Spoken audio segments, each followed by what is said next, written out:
This meeting of the Carrollton-Farmers Branch ISD Board of Trustees is called to order at 7:04 p.m. on January the 15th, 2015.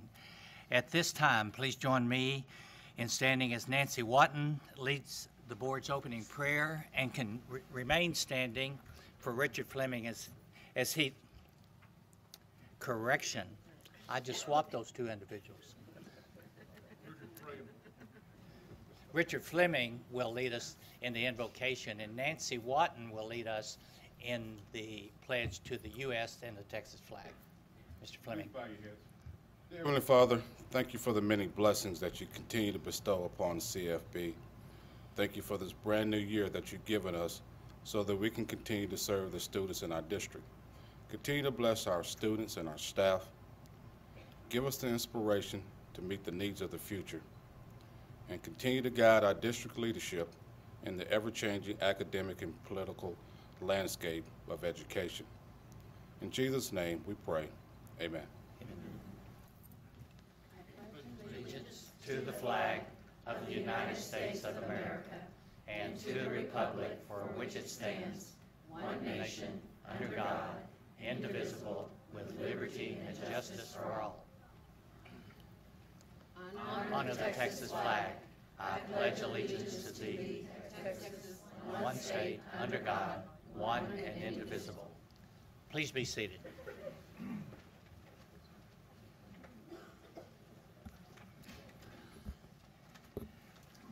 Please allow me to read a few administrative comments, and then with that we'll get more involved into our recognitions. As a district, we dedicate all of our efforts and resources to our goal of high achievement for all students. And the board uses this goal to guide us in all of our deliberations, actions, and decisions. You will get to see all of our deliberations, actions, and decisions in open session, with the exception of some items which may be discussed in closed session as stipulated by the Texas Government Code Section 551, which is commonly known as our open meeting law. And these items typically deal with personnel matters, consultation with attorney, and real estate. For the record, all board members are here, and we do constitute a quorum, and we can conduct business on behalf of the school district.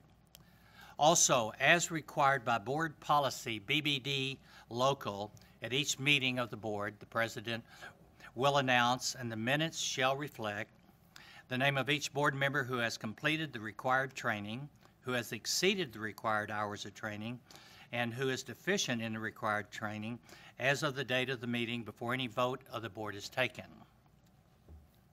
Let the minutes reflect at this time that all members of the Carrollton-Farmers Branch ISD Board of Trustees have completed and exceeded the required number of hours for 2014 and have begun acquiring the hours that are be required in 2015. Now, with that being said, we will go to agenda item 2, which is recognition of special guests and announcements. Dr. Burns. Thank you, Mr. Good. Members of the board and guests, thank you for being here. Standing room only. That's always a nice crowd to have. Guests, we know that time is a valuable resource, so we appreciate and we are thankful that you chose to spend some of your time with us tonight to honor our VIPs, but then also some other special recognitions that we have. We're going to begin with our VIPs tonight, and I'm going to start with a quote that goes like this: "Thankfulness is the beginning of gratitude. Gratitude is the completion of thankfulness. And thankfulness may consist merely of words, but gratitude is shown in acts." This VIP recognition that we do is our act of gratitude to our educators that work so hard and give so much of their time to help us reach our goal of high achievement for all students. So tonight, if there are family, friends, and colleagues here, when your VIP is introduced, please join us by standing and help us express our gratitude to these outstanding VIPs. And now at this time, Mr. Good, would you join me in the front to show our act of gratitude?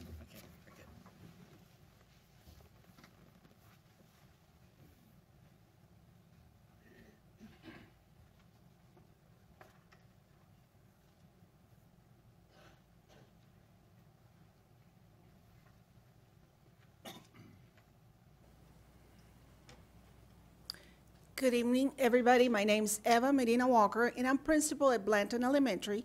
And I'm honored to introduce to you our very important person in the profession of teaching, our PE coach, Arturo Cervantes.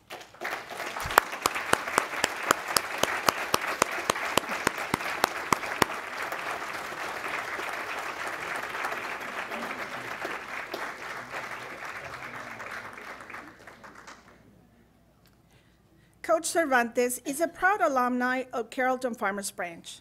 He attended Montgomery Elementary, Vivian Field Middle School, and graduated from R.L. Turner before attending the University of North Texas.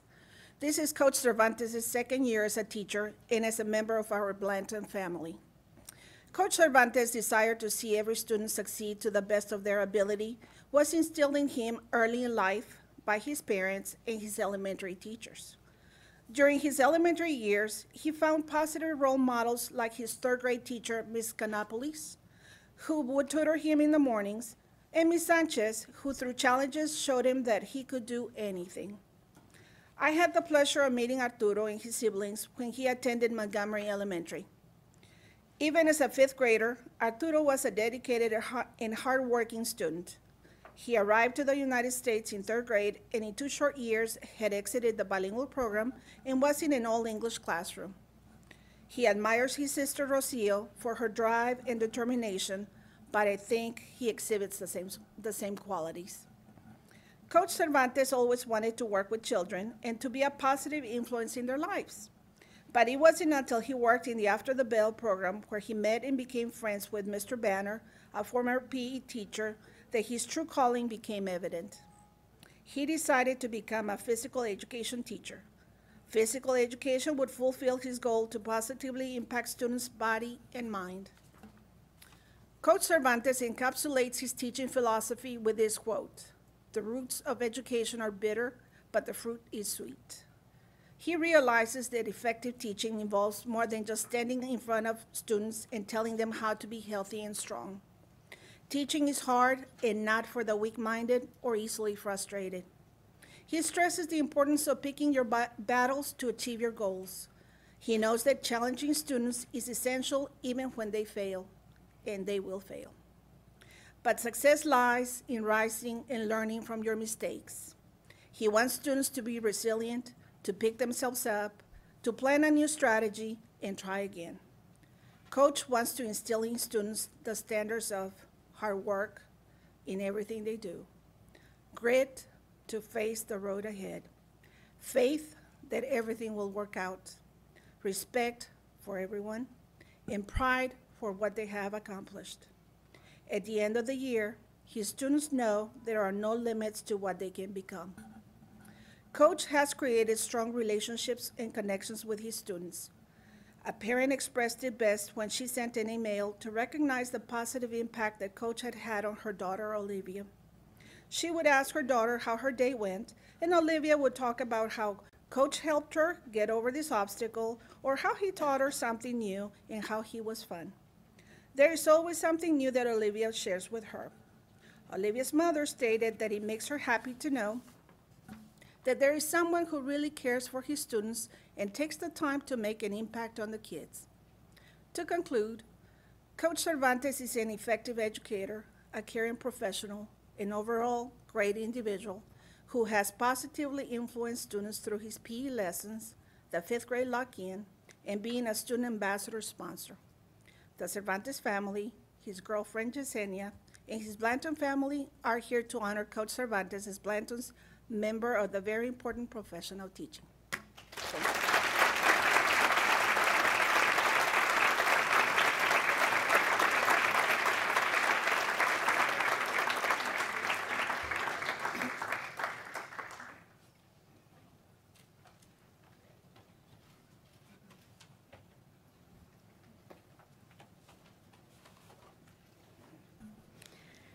Mr. Good, members of the board, Dr. Burns and colleagues, my name is Brianna Fox and I have the pleasure of serving as the principal of Country Place Elementary. It is my great privilege to introduce Ms. Megan Davis, our fabulous first grade teacher, to be recognized as Country Place Elementary's next member of the very important profession of teaching.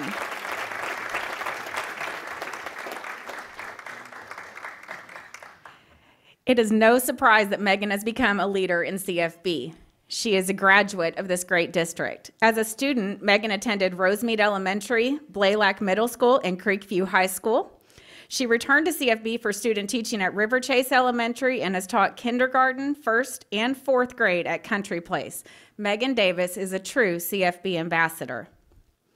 Our motto at Country Place is work hard, play hard, and Megan Davis is truly a living example of this motto.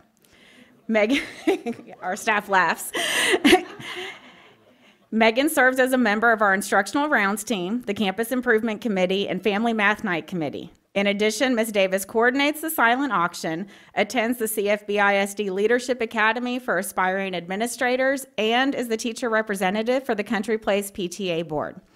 In the fall semester alone, Megan taught first grade in a self-contained classroom setting, mentored 2 student teachers, planned and organized Winter Wonderland for our students, coordinated a PTA membership drive, and led professional development for the staff.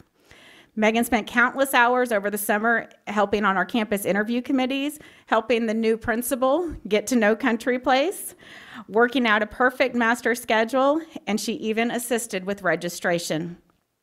Megan did all of this while planning her upcoming wedding, attending SMU, working towards her master's degree in educational administration, and maintained straight A's, ran her second marathon, and bought a house. You might think all of this stress would start to show, but Megan is passionate about her work. She signs her emails joyfully, Megan, which is a perfect description of who she is every single day. Megan is an incredible teacher and will no doubt make an amazing administrator in the near future. She is kind, supportive, and encouraging. Ms. Davis demonstrates sound judgment, works efficiently, and promotes positivity everywhere she goes. When asked why she does all that she does, her response was simple: because someone did it for me, and I want to give back to the community that has given me so much. I am a product of this district. CFB has been my home since I was 5 years old. The fact that Megan's colleagues nominated her for both the Unsung Hero and the VIP awards this year is indicative of how our team feels about Ms. Davis. Perhaps the words written directly by our staff say it best. Megan never hesitates to help. She is friendly and helpful to everyone. Megan is all around awesome. She gives her students everything they need to learn and grow. Davis always volunteers to do extra and help out even though her plate is completely full. She is one of the most dedicated, hardworking people I know. She is loyal and loving to her students and brings joy and laughter to her colleagues. She always makes it a point to say hello to me every day. The thought of losing her next year sickens me. That's the honest truth, Bree Fox. Let's just keep her here forever. I think our secretary doesn't ever want you to leave us. We are so proud of Megan, but we know schools can't do it alone. Megan has had a great family support system. She's joined tonight by her proud parents, Diane and Matt Davis, and her sister-in-law, Kelly Davis. And also here to support Megan is her soon-to-be husband, Neil Forbes, his parents, and her future in-laws, Doug and Mary Forbes. Thank you for joining me in congratulating Miss Megan Davis as the Country Place VIP.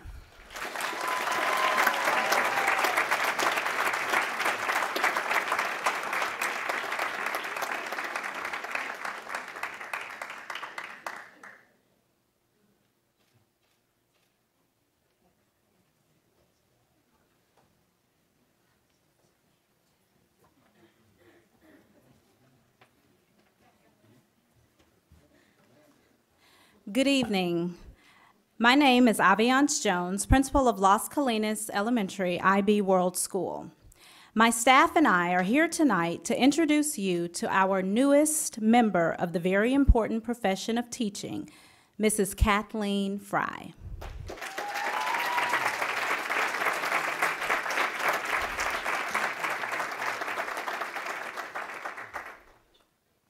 Mrs. Fry, our diligent, dedicated, knowledgeable, optimistic, and just overall stupendous speech pathologist, is well deserving of this honor due to all of the hard work she puts in for the students of Carrollton-Farmers branch. I say Carrollton-Farmers branch and not just Las Colinas because Kathleen is not just a Mustang. She is also a McCamey trailblazer. Therefore, her impact spans from the west side to the east side. And because of her greatness, I am convinced it is sprinkled throughout our wonderful district as well. She makes children smile, stand taller, and speak more eloquently. And this is not just done with the tests she gives or the lessons she teaches, but it is also done with the care in her conversations and the love in her heart. Her students shared many great things about her. One student said, "Mrs. Fry is the greatest speech teacher ever. She never gives up on us even when we're failing. She makes everything fun and is always there for us when we need her." Another student shared, "She's very kind. She corrects us when we are wrong and helps us find the right voice. Mrs. Fry makes me feel like I want to be like her one day." The Mustang teachers and staff are in the same way impressed with the strong work ethic and enthusiasm Mrs. Fry brings to Las Colinas. Mrs. Wright, our fourth grade reading teacher, says, "Kathleen is truly dedicated to making sure our students have every opportunity to be successful. She is always present for them and sees every moment as valuable. She is a wonderful part of our LCE family, and I am so very appreciative of all the hard work she puts into her calling." One of our kindergarten teachers, Mrs. Dunn, added, "I think she is awesome. She is diligent about her schedule, and the kids love going to her. I'm also impressed with her wealth of knowledge. Every time I sit in an ARD with her, I always learn something new. A frontal lisp, an artic problem, a stutter. Nothing shakes her up." As you've heard, Mrs. Fry is a valued and respected member of our Mustang team. She is also a devoted wife to her husband, Brad, and a wonderful mother to her children, Alexis and Dylan. I know they feel as blessed as we do to have Kathleen as part of their lives. Las Colinas Elementary IB World School and Carrollton-Farmers branch are indeed fortunate to have Mrs. Kathleen Fry as a member of the very important profession of teaching.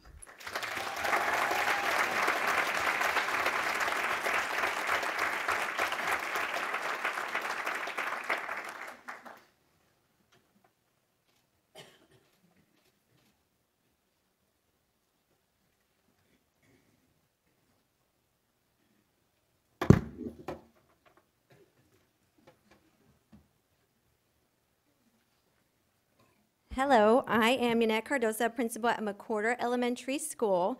We are here tonight to introduce you to our newest member in the very important profession of teaching, Courtney Pretorius.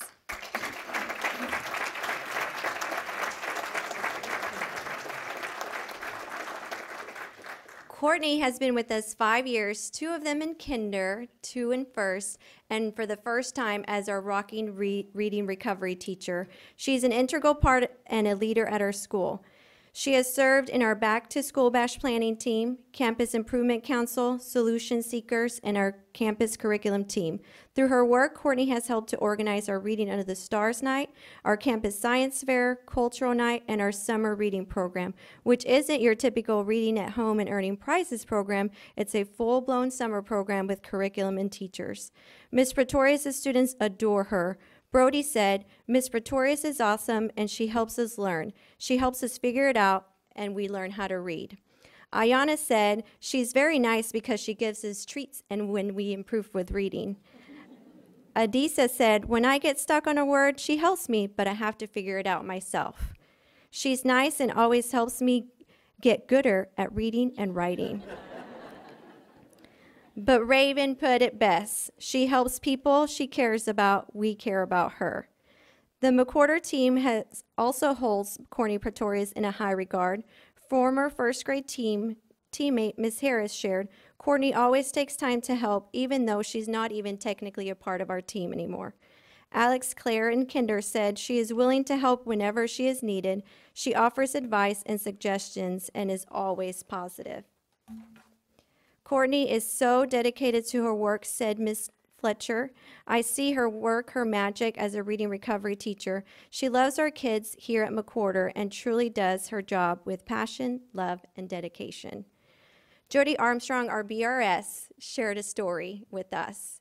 And it was Courtney's first year of teaching. She came to check in on her during her planning period, and she finds Courtney on the floor crying. And like most new teachers, she just wanted to make a difference, and she just didn't feel like she was the best that she could be at that time. Jody just kind of let her listen to her, made her feel okay, and that things would get easier. And 5 years later, wow, here we are celebrating all of Miss Pretorius's hard work. We're so grateful and so honored to have you. You embody our school motto of doing whatever it takes with passion, love, and dedication, not just for your students, but for our staff and our parents. So please join us in celebrating honoring Miss Courtney Pretorius as a very important profession of teaching.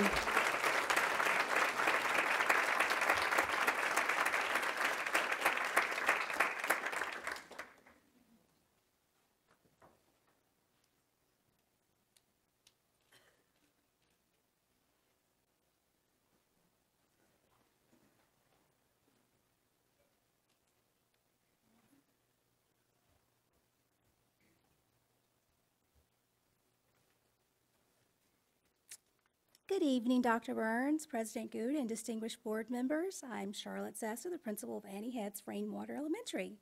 We are here tonight to introduce our newest member of the very important profession of teaching, Miss Madeline Minnick.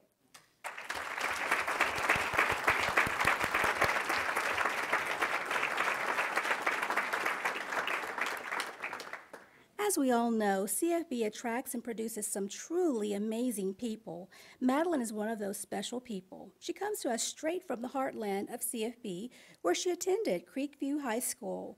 During her high school days, she participated in the Moving Ground Dance Company, the Pep Squad, and the Creekview Chevals.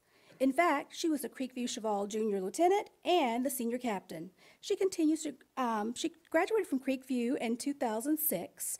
Madeline went to Texas Tech from 2006 to 2010. She continued to dance while attending Tech as one of the Texas Tech Pomp Squad members. With all this dancing, one would think that dancing would have been her major, but not so. Madeline majored in early childhood development. After graduating in May 2010, Madeline found it difficult to secure a teaching job, but she kept her foot in the door by subbing in CFB. Then in 2012, I had the opportunity to hire Madeline as my small group reading teacher. I was very impressed with her skills. She was organized, punctual, and had such dedication for her children. With that, when the third grade position opened, Madeline was ready for that job. The team thought highly of her, and from that day forward, Madeline has been a rainwater hurricane.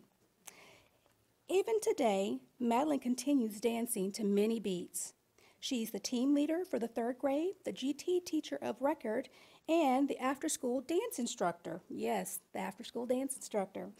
We were fortunate in that Madeline didn't give up her dancing. Through her passion, the students of Rainwater have been provided with a fabulous opportunity to participate in and out of class with some amazing things, as she is the dance club instructor, as mentioned. When I spoke with her, a few of her students from her class and the dance club, I was warned by the comments that they made. Reese Nottingham said, "Mrs. Minnick cares about her students and the faculty.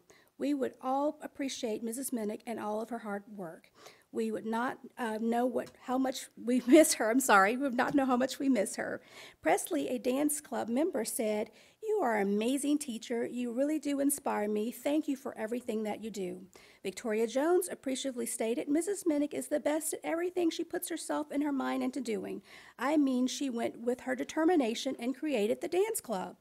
I can't think of anyone else who deserves this award." Jasmine Castro speaks to Mrs. Minnick's drive for high achievement for all students. "You keep pushing me so I never give up. Thank you so much. I love you, Mrs. Minnick." Likewise, her colleagues also had some amazing words to say about her. One teammate said, "Not only is she a team leader, she's a great supporter of our school. She enriches the lives of our students through her positive attitude and her amazing dance club." They love that dance club. Yet another teammate said she provides opportunities for students to be their best in and out of the classroom.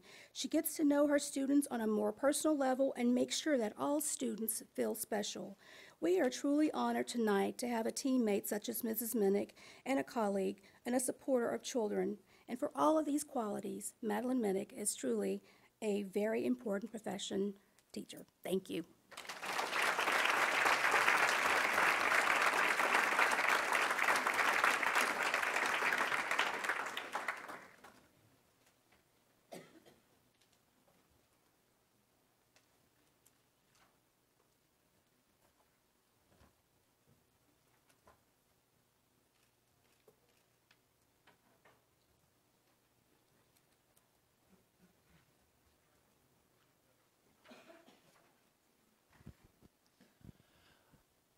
Well, we're going to continue with alumni night here. Okay, you've heard many that are former CFPs. We have another special VIP tonight who's a graduate, also a graduate of CFB in Arnold Turner High School. And we are honored tonight to have with us Judge Brandon Birmingham.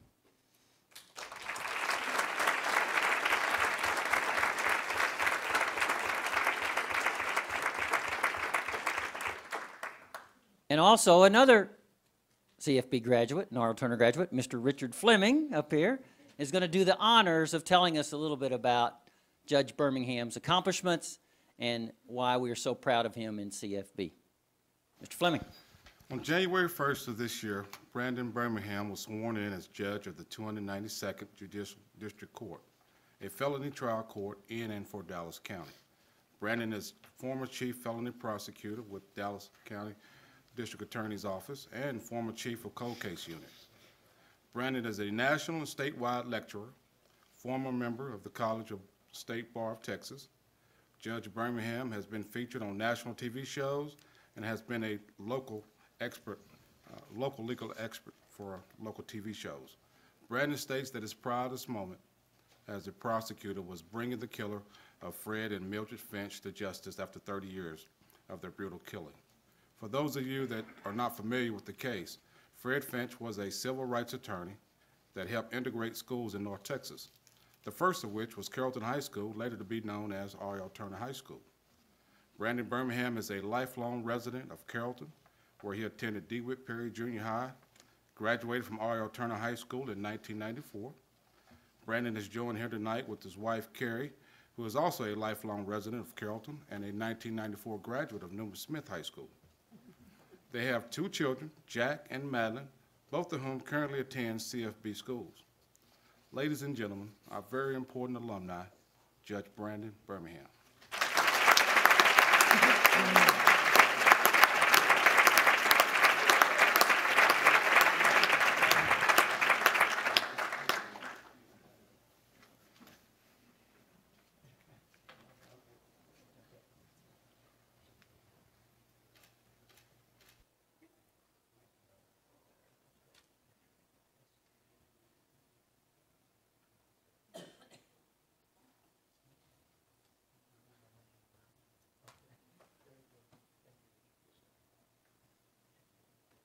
Don't go away. We have a few more things. Keep your seat.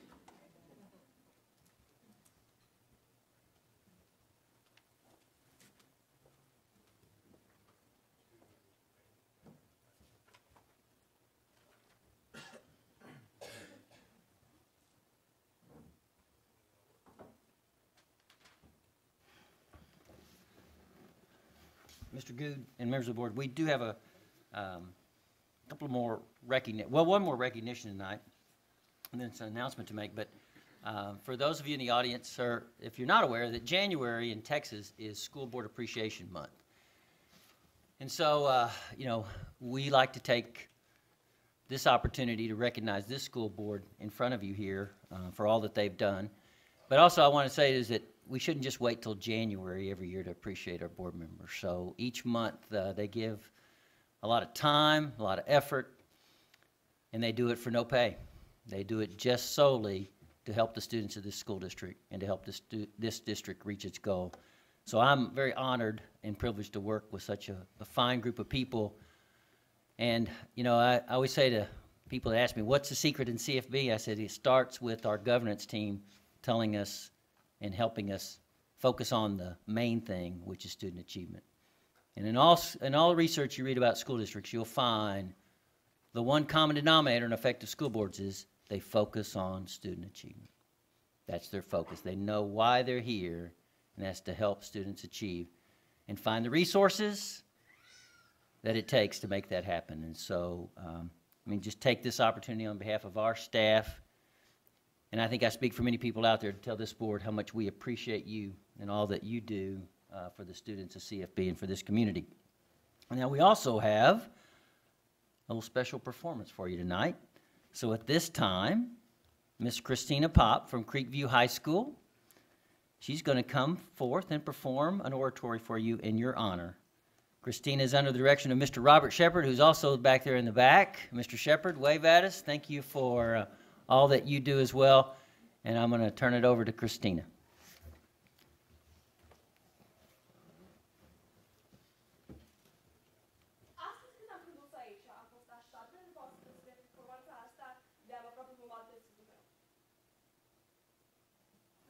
What I just said was that while I was driving here, I was so nervous about this performance that I almost threw up all over my perfectly tailored suit. But you guys had no idea what I was saying. And what seemed to you like your typical white girl, I dissolved when your verse spewed from my mouth and my culture was unfair. Yet, while I am a Romanian-born American citizen and am fluent in the Romanian language, I could sing you every word of the Star-Spangled Banner so badly. But I couldn't even tell you the first word to my own nation's national anthem. I know the exact price and ingredients of a kid's meal at Whataburger, $4.75 plus tax. But I couldn't even tell you the first step to making of my grandmother's famous homemade cabbage rolls. I am one of many individuals losing her culture, especially in a nation known as the melting pot. We are blending too much together, burying the roots of our family tree so far down that sometimes we lose them completely.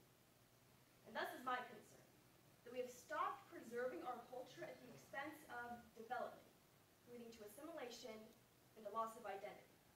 So, how do we regain these cultural roots?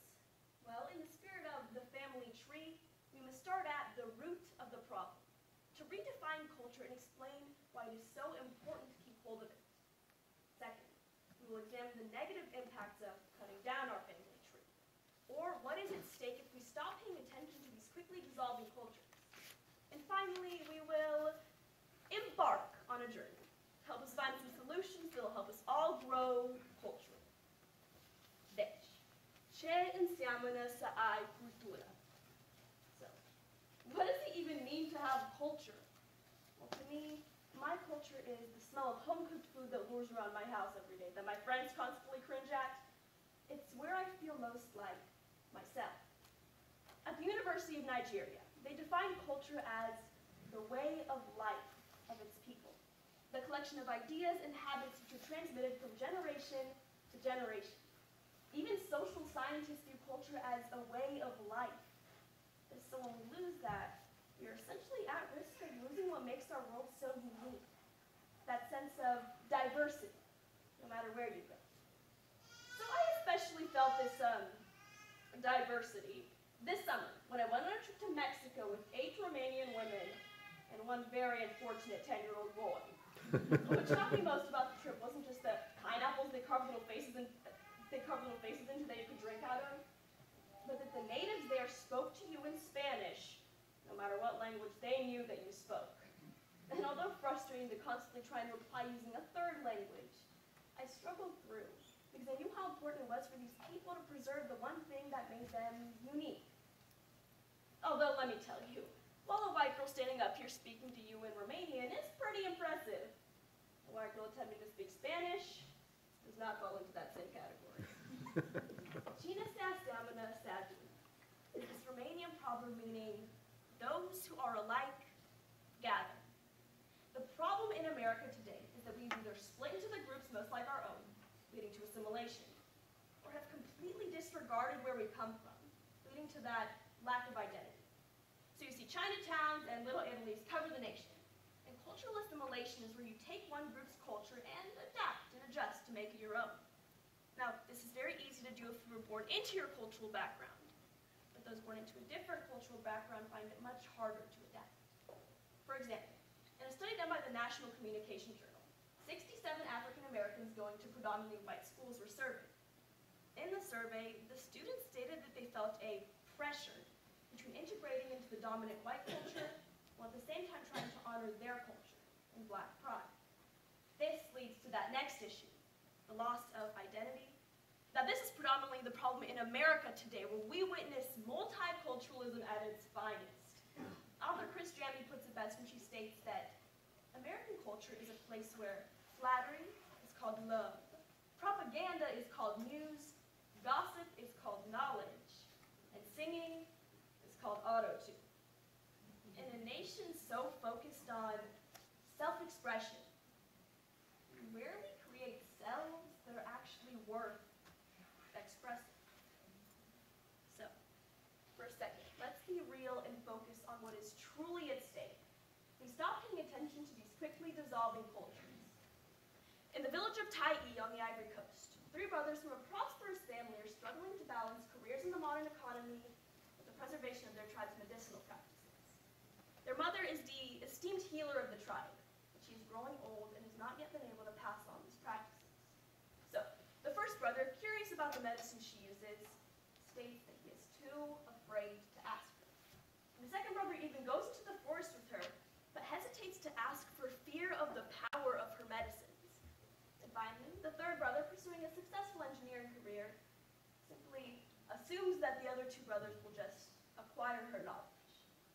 And with each passing year, it seems less and less likely that these practices will be passed on. Michael Baum, director in New York at the Institute of Economic Botany, states that only 2,000 of the Earth's 250,000 plants have been thoroughly studied by Western scientists. Yet over 40,000 of those yield promising chemicals towards the cure of infectious diseases. Yet we are losing something of value too late to save it. Dacă mă învățați ceva în viața asta, e că trebuie să avem speranță. If I have learned anything in this life, then we have to have hope. Currently, the National Cancer Institute has teamed up with shamans in Latin America and have already discovered over 5,000 plants that yield promising chemicals towards the cure of cancer and AIDS, maybe someday even Ebola. And what's even better is that those tribes or villages that donate the medicines will get part of the profit if the medicines do yield to be promising. And that's all because the tribe or the village decided to preserve the one thing that was unique to them. And you guys can do the same by looking back on your cultural roots and following your family tree. T is for traditions. What's something your family used to do that you don't do anymore? See if you can reinstate this in your daily lives. R is for redefining your culture. What does that word mean to you if not simply a little grandmother in a crowded kitchen cooking home-cooked meals?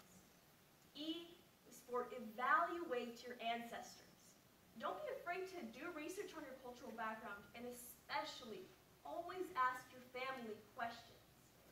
And finally, E, evolve into this new self that respects other people's cultures, while at the same time making sure you honor and understand your own. Eu, personal, me fico com essa língua. My personal biggest fear in this world is that I will lose my language. And I admit I used Google to translate some of those sentences. But I am still willing to do whatever it takes to hold on to this one thing that I feel makes me kind of unique. The former Secretary General of the UN, Kofi Annan, puts it best when she states that you can love who you are without hating what and whom you are not. Nu poți să știi unde mergi până când știi unde ai fost. You can't know where you're going until you know where you've been. Thank you.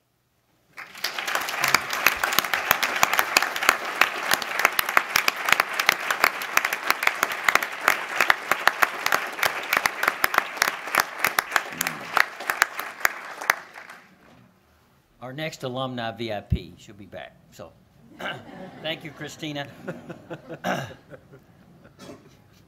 We would like to make an announcement tonight before I turn it back over to Mr. Good, and that is to obviously our guests and to the community out there listening. You know, on Saturday, our CFB students and staff and our school board and administration will participate in our annual Dr. Martin Luther King Parade. And if you haven't been to this parade or you haven't been to the celebration on Saturday, I would encourage you to come out. The weather's supposed to be beautiful, which we are fortunate because in the past we've had some, well, less than fortunate weather, let's just say. But this Saturday is forecast to be a beautiful day for a great celebration. And the other thing I want you to know about that, and we'd like for you to know about it, is that that wouldn't happen without the efforts of Willie and Juanita Rainwater and the friends and family of Christ Community Church and the people that for the past many, many years have chosen to come together and bring this community together and celebrate a special day that talks about accepting diversity in this community and embracing it. And so if you get a chance, please come out and watch our students and all the other things that will be in the parade that celebrate this great community and such a great man to help bring us together as a great nation. So at this time, Mr. Good, we are finished with our recognitions and our announcements. Very good. Thank you very much. If I may, I have a few comments to make. To our VIPs especially, it's always a pleasure that we as board members have the opportunity to say thank you to you who make a difference in the lives of all of our students. And it's always wonderful to be able to reflect upon the different personalities and qualities that you bring to our school district. For those of you who believed in Carrollton-Farmers branch and you came back, and that's especially indicative tonight with so many of you. And it speaks volumes about your teachers when you were students in CFB ISD, and probably we recognize some of them at some time in years past. So we are so thankful of your belief in what we do in Carrollton-Farmers branch. But to all of our educators and administrators, we know that you go beyond what is expected of you. And we accept that and realize, being in a legislative session, we have no idea what the outcome may be. But the one thing we do know is that you, our educators and administrators, will continue to make a difference in the lives of all of our students. So I am so thankful on behalf of the board to be able to congratulate you on, shall I say, a job well done. But especially, we also now have the opportunity to reflect upon the non-educator, but alumni of our school district and the success that they've had. So for Judge Birmingham, we are honored that you gave us the opportunity to say thank you for your successes, and hopefully we can say we had a small part in that in some way. And also to Christina. I see you back there, Christina. I do thank you for your comments, and especially for our understanding of the challenges, the struggles, and the opportunity that go along with assimilation. And so hopefully you can remind us when we fail at that and give us a little bit of guidance and maybe how we can continue to ensure that we bring all students, let me emphasize that, all students into this culture of public education. So thank you all for being here. We're going to take a short recess. Mr. Good, before you do that, we Yes, have sir. one other little special Oh. thing for the board tonight, Okay. and we have some people back there in the back, I believe, that are gonna come bring something. The culinary arts students, I I believe. see some walking by.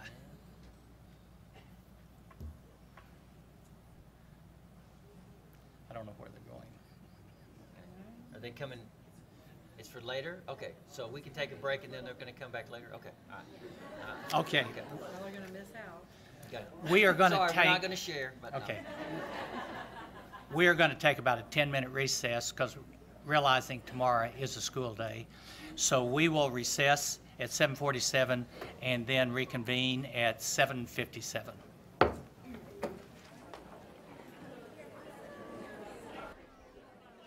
Before we go on to agenda item 3, if I may, coming up shortly, agenda item 4A is an opportunity for you who are guests if you'd like to speak to the board. The audience for guests is a mechanism the board uses to glean information from our citizens. We realize that many times those topics are not something that we're discussing in our agenda. However, we are eager to hear from you regardless of the topic that it may be. If you would like to speak to the board, you need to fill out the form that's on the table by the double doors when you walked in, and fill that form out and give it to Miss Sharon Scribner. And then at the appropriate time later, I will call you up so you can speak to the board. Now, with that being said, we will now go to agenda item 3, report by superintendent. Dr. Burns. Thank you, Mr. Good. Members of the board, as you know, we're continuing our series on how people learn and how it impacts the student achievement in CFB. And so tonight I'm going to turn it over to Ms. Warnock to talk to us about how people learn and learning environments.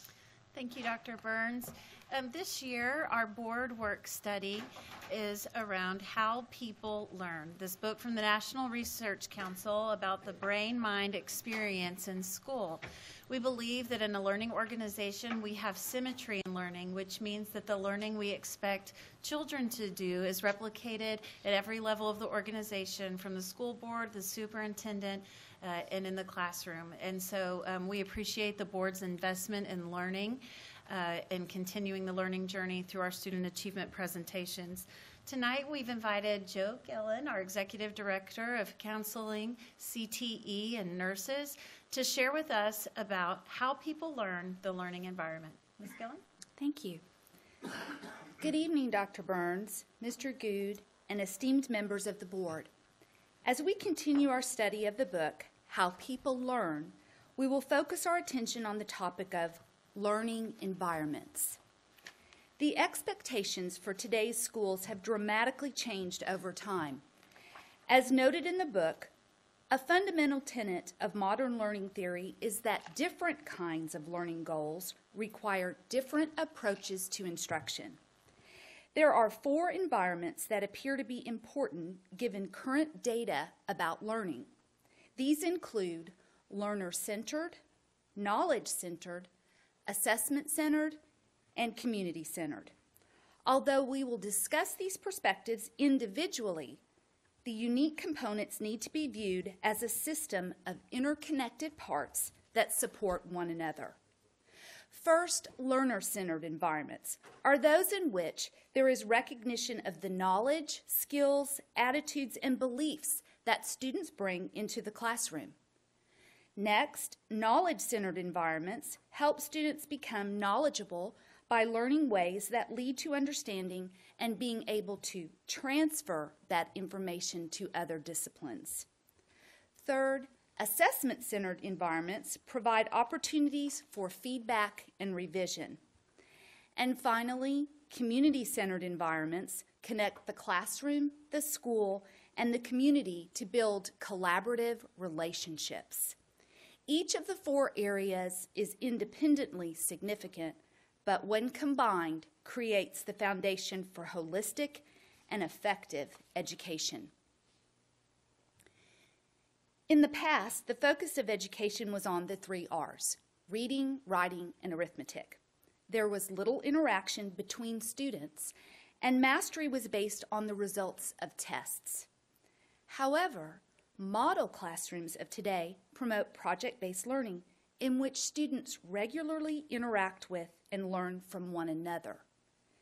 Additionally, students are encouraged to utilize creativity and technology to analyze concepts.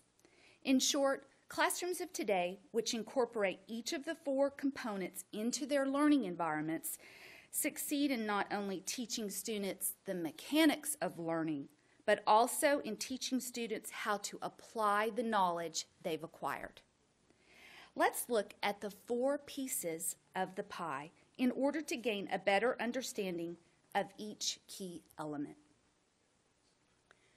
Learner-centered environments are those that pay attention to the knowledge, skills, attitudes, and beliefs that students bring in the classroom. Teachers who are learner-centered are sensitive to the cultural differences of their students and actively build upon their unique experiences to further the learning process. A powerful example of the learner-centered environment can be demonstrated through CFB's AVID program. As a reminder, AVID stands for Advancement via Individual Determination.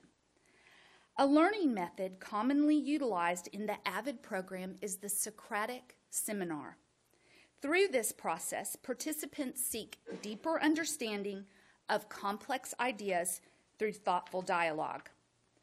A Socratic seminar fosters active learning as participants explore and evaluate the ideas, issues, and values in a particular text. Now we would like to show you a clip of some AVID students demonstrating the Socratic seminar method.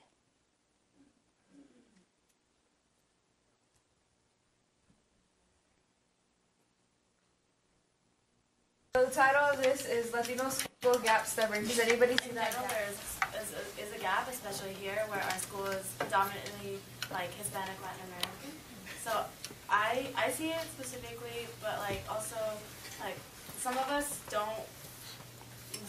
not be able to see it because we aren't in the same classes as most of these students are. To realize that other high schools don't necessarily provide the same AP classes that we have here, and other high schools may not even provide like the IB program or the AVID program.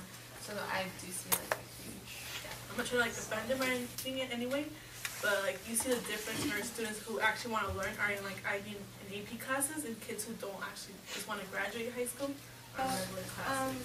I'm a little confused here. Is the gap between students who have motivation and heading for the AP classes and IB classes, or is it between Hispanics and white people? That's what I was wanting to point out. The article points that out, but we are trying to figure out like our situation because we are in this kind of environment. We want to relate it to us a little bit more because we don't see with the article The university level. I kind of felt like when she moved to Los Amigos, which is pretty much the same percentage of Latinos that there is here at this school, she said she had to lower the standards because they couldn't comprehend what she was teaching at the school where she would teach a majority of paragraph 5 of the article, where it says just 33% Hispanic students are proficient in reading in 3rd grade. So this obviously starts off young, and compared to the 64% of white students. So there is like a huge difference. But the article implies that Hispanics are getting lower education because of areas that they live, like how people live in more rural areas. Like, do you think it's because of that or because they're speaking 2 languages? In the article where Jerry Brown says that he made a funding system that's going to help the budget and the school. So I think that we're not like opening up the gap, but kind of closing it in.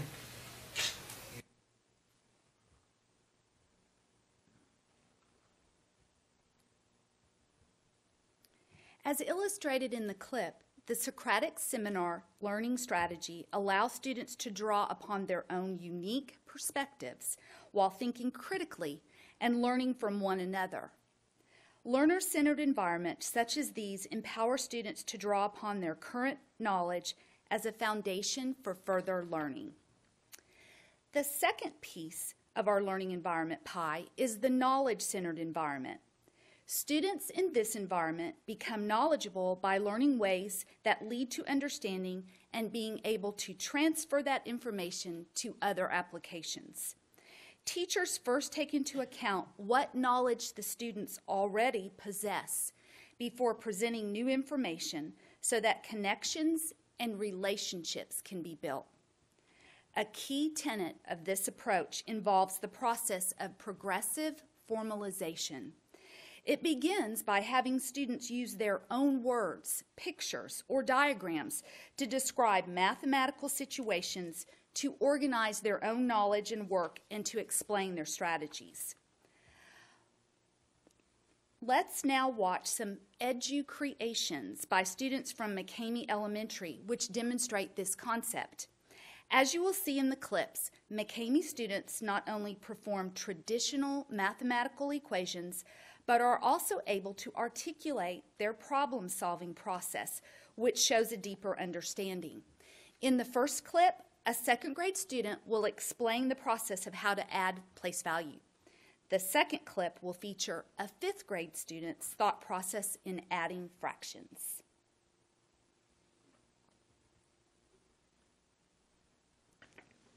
Here's my problem. Kira had 27 pennies. Then her mom gave her 12 more pennies. How many pennies does she have now? My equation is 27 plus 12 equals question mark. The strategy I'm going to use is adding by place value.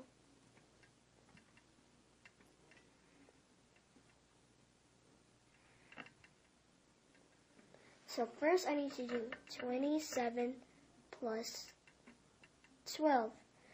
Now I need to add my tens. I know that 20 plus 10 makes 30, and I know that 7 plus 2 makes 9. So 30 plus 9 equals 39. And my total is 39.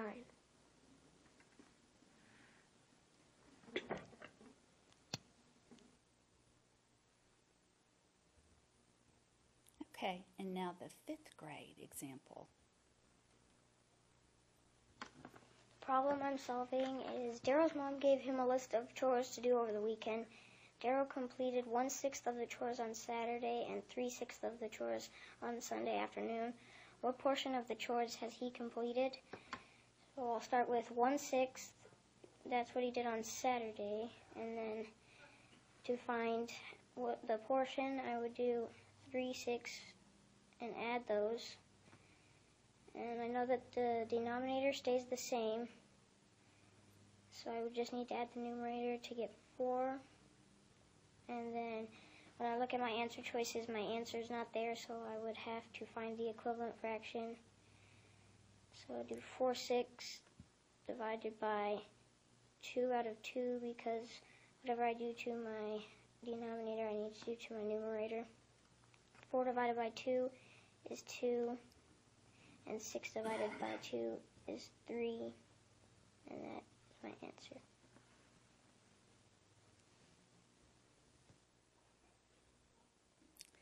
As demonstrated in the videos, students not only learn the logistics of how to compute, but also how to articulate, demonstrate, and apply the process.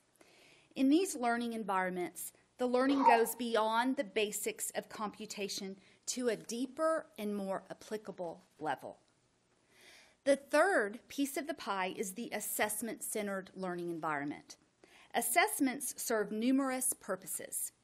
They should provide opportunities for feedback and revision. And what is assessed must be congruent with one's learning goals. Assessment-centered environments are no longer solely focused on formative and summative assessments, but also on the valuable role of feedback throughout the learning process. Effective teachers in assessment-centered learning environments examine how students think and learn and how they are able to make real-life connections. Feedback is most valuable when students have the opportunity to use it to revise their thinking as they are working on a unit or project. Opportunities to work collaboratively in groups can also increase the quality of the feedback available to students. Mason Colkhorst, career and technical education teacher at Long Middle School, will now share his insights into the value of assessments and feedback in the learning process. Pleasure to be here tonight. Thank you for the opportunity. I want to start off, I have a little bit of show and tell for you. One coming this way, and I've got one going this way. Students at Dan F. Long Engineering Program, we do a project that they really enjoy doing, and that's called the Pringles Challenge. And what that is the students are given a rubric at the beginning of the project. And the students, in the rubric, it tells them that they are given a group of materials. They start off with 5 note cards, 4 drinking straws, 12 inches of tape, 2 pieces of paper, 1 envelope, and some Elmer's glue.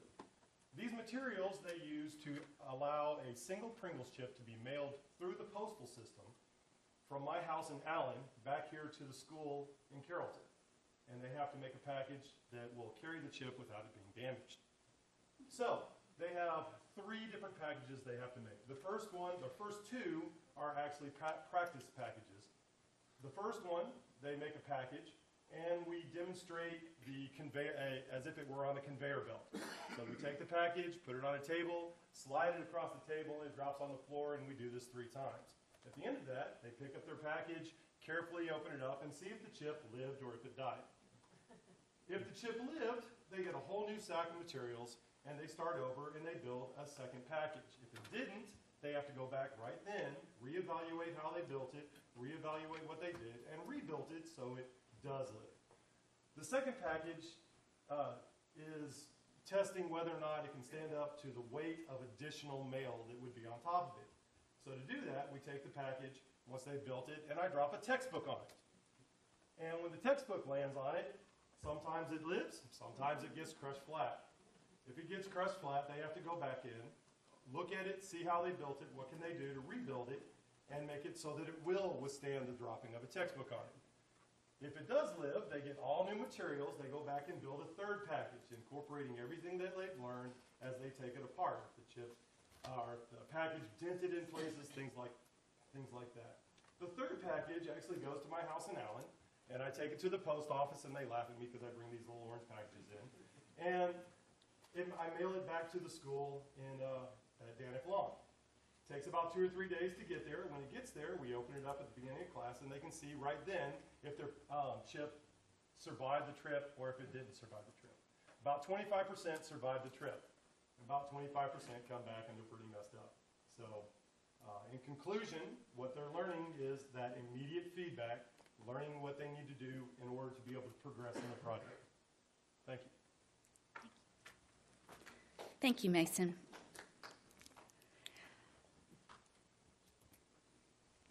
Our final piece of the pie is the community-centered learning environment. The community is comprised of the classroom, the school, and the larger community. Each element is a key piece in fostering the success of students and the educational process as a whole. As this diagram illustrates, each of the 3 components are critical in nurturing the success of students and contributing to the complete educational process. The amount of time spent in school is small. Thus, the family unit itself is a key learning environment as it provides resources for learning, activities, and connections to the larger community. In addition, family involvement in school is important. Establishing positive and open lines of communication coupled with opportunities for participation in school events provides family members with a powerful system for supporting children's learning. In CFB, we actively seek and welcome family participation through campus family nights, parent-teacher conferences, PTA meetings, and numerous volunteer opportunities. Community involvement also plays a large piece in community-centered learning environments. The formation of positive relationships with local community members results in bringing professional knowledge and resources to students and staff. In CFB, we recognize and highly value the contributions of our community members. Business professionals are regularly utilized to serve in numerous capacities, whether serving as a student mentor, on advisory boards, providing internship opportunities, or serving as volunteers for career fairs and other special events. Our community members bring their knowledge and expertise to further enhance student learning. When the family, the community, and the school work together and welcome each other's contributions, all benefit. As we were informed in the book, How People Learn, the relationship among adults who live in a school has more to do with the character and quality of the school and with the accomplishments of the students than any other factor. Indeed, it is truly all about the relationships.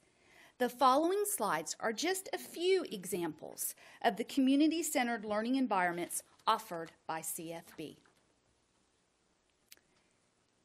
The 5th grade career fair, guest speakers, Reach for the Stars, Career and Technical Education Family Night, and Avid Family Nights. In closing, while each of the 4 learning environments is important individually, greater outcomes are achieved when the pieces of the pie are combined to create a whole. We will continue to strive not only to make sure students possess the basic skills needed for post-secondary success, but also have the critical thinking skills which allow them to apply knowledge in a multitude of avenues. We want to thank our CFB staff, parents, and community members for all coming together to be a piece of the pie. We now would like to present you with a special treat from our CFB Culinary Arts students. So a little music to help with that.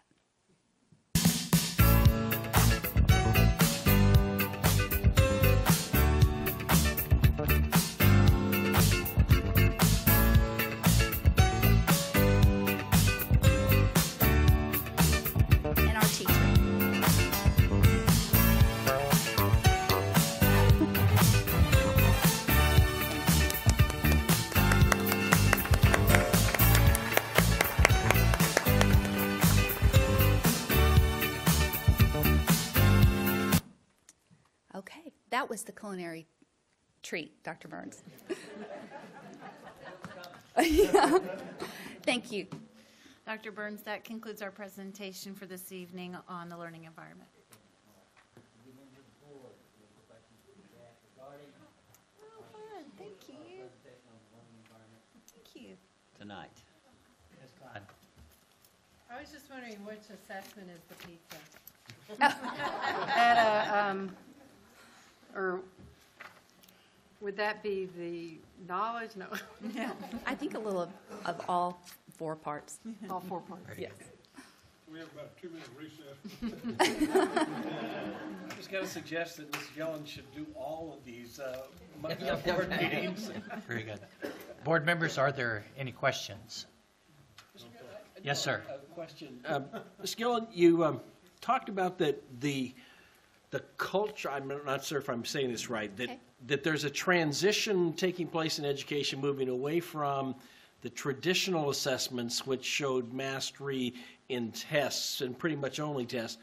What's it moving to, and how does that fit with what we're doing in the great state of Texas with the old style test environment and holding that over kids' heads? Right, that's a great question.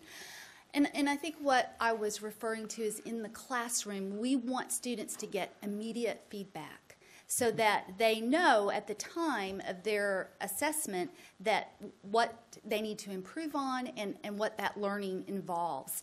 I think that the state tests are tests that we don't really have control of, and of course we want our students to be successful, so we're going to make sure that they are prepared for those tests. But within the classroom, for our students to be able to get that feedback and work together, talk, and really feel that they're getting immediate feedback as opposed to maybe several days later a paper that's returned to them and with lots of scratching and ink marks, but yet not really understanding what that's about. So that immediate feedback is what we're moving toward. Mr. Shackman, I would add too that we believe in CFB in a balanced assessment approach, which is maybe a bit of a disconnect from an abundance of standardized testing, which we see kind of nationally. But we believe that in having a balanced assessment approach through project-based assessments, through written assessment, through presentation, collaboration, that's really where we see deep learning and transfer. And then we use standardized assessments as a measure of accountability and a mark of progress, but it's not the only indicator of student progress. I think that well, my bias is that you're moving in the right direction. Thank you. Good, thank you. Other questions? Ms. Gillen, thank you very much, especially providing the examples of actual implementation so we can see at the lowest level how practical it is. Thank you, Mr. Good. But also, I think the other thing that you bring up is the dynamics, how flexible this is, and yet what you present today, you may be back in 2 years, and it's going to be different once again. So, and I think that's the one thing that many people fail to understand, how dynamic education is in the current generation. So thank you very much. It's a great district. Thank you. Very good. At that, we will move on to agenda item 3B, report on accountability. Dr. Burns. Thank you, Mr. Good, members of the board. And I would like to say, Mr. Shagman, I think you had a great comment to lead into this section, is that accountability shouldn't, in this form, be the be-all, end-all to see how our kids are doing. And so I appreciate so much you saying that, because the accountability does measure something, but it doesn't measure everything about student performance and student growth and learning. But in Texas, accountability is important, and we are judged on it. We are talked about regarding our accountability rating, and sometimes in the media it's a good thing, sometimes it's not such a good thing. But our focus on achievement and our focus on making sure that the kids are successful in many, many forms of assessment is what we try to do. And so this is just one measure. We're certainly proud of our results, but we don't mean to say in any way that it's the everything. But it is one piece of showing and measuring how well we're doing in reaching our goal of student achievement. So with that being said, I'm going to turn it over to Ms. Warnock for more information regarding our report on accountability. Thank you, Dr. Burns. The Texas Education Agency in December released what is known as the TAPER report, the Texas Academic Performance Report, which has replaced what was formerly our AEIS reports. That might be more familiar language. So to give us an update on the TAPER report, and also following the TAPER report, we will have a public hearing on those results as required by statute. We invite Ms. Patty Parker, our Director of Assessment and Accountability, to share the news about CFB's accountability data. Thank you. Good evening, Dr. Burns, Mr. Good, school board members, and other guests. Tonight I am providing an update on the 2014 State Accountability Report and results from the recent 2014 December end-of-course tests that were most recently taken by our students at high school. Last year, the Texas Academic Performance Report, also known as TAPER, replaced AEIS. These reports include information initially provided when the ratings were released back in August, but in addition, they contain cumulative information on student performance across all subjects at the acceleration instructional grade levels, within post-secondary areas, as well as district and campus profiles. After this meeting, a copy of the 2013-14 TAPER will be published on our district's website to meet the state's notification requirements. In October, we spent a little bit of time taking a broad brush approach and overview of the district and campus student performances in the state's accountability system. Carrollton-Farmers branch earned MET standard rating based on index scores in 4 areas. Index 1 acts as a snapshot of how many students pass the STAR test. Index 2 measures year-to-year student growth by subject and student groups. Index 3 tracks advanced academic achievement of economically disadvantaged students and the 2 low-performing groups based on 2 years of performance. Index 4 includes factors that provide students with a foundation for success in college, the workforce, job training programs, or the military. Now, Index 1 is calculated at the all-student level. This year's target was set at 55, and our district scored 78. Student achievement is the only index with the fewest revisions in how the score was calculated this year. Changes included a new target score rising from 50 to 55, fewer end-of-course tests being administered as a result of House Bill 5, and the inclusion of test results for more students served in our bilingual and English language learner programs.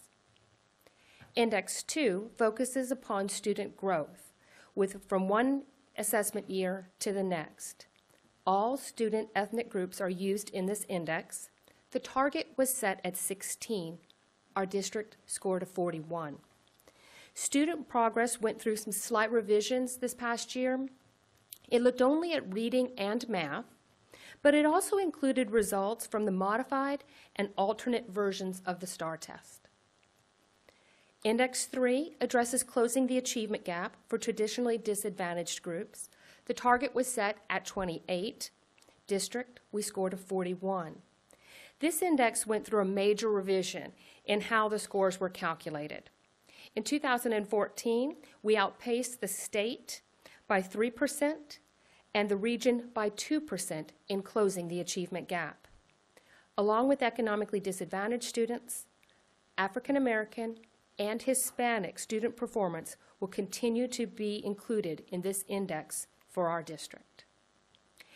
Index 4 highlights the importance of earning a high school diploma. The target was set at 57, and our district earned a 71. Post-secondary readiness also went through major revisions and cannot be compared to the previous year's index scores.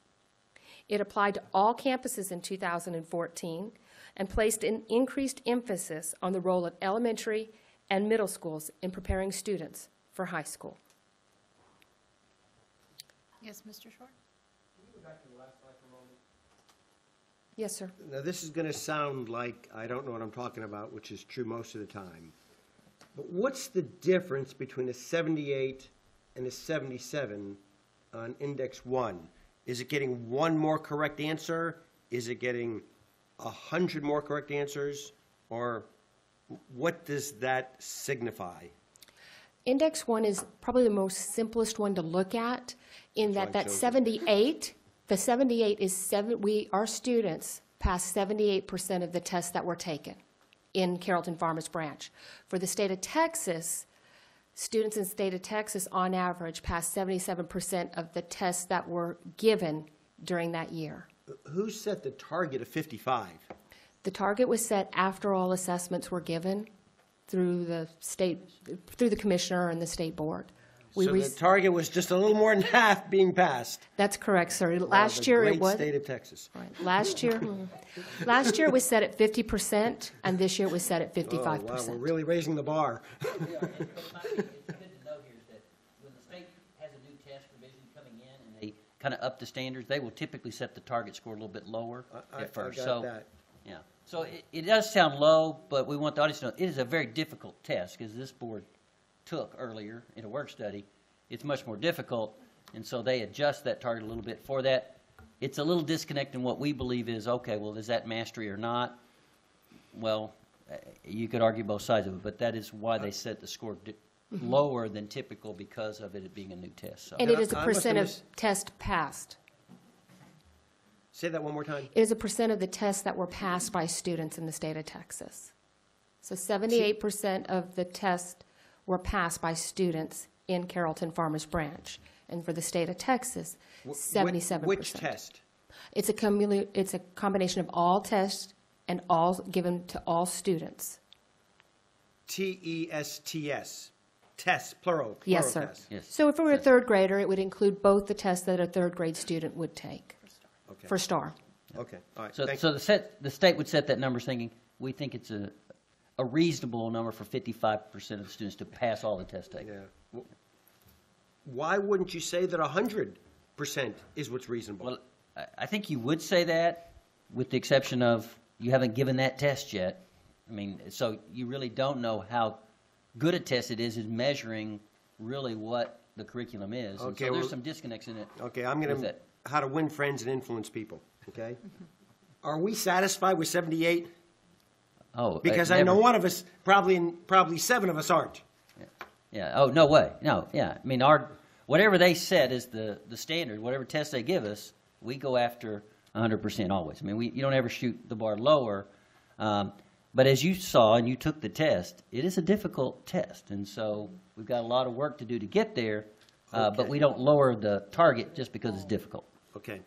Would you remind me, when it comes time to set our goals for the next time we do that we bring this up as a target for the superintendent to achieve?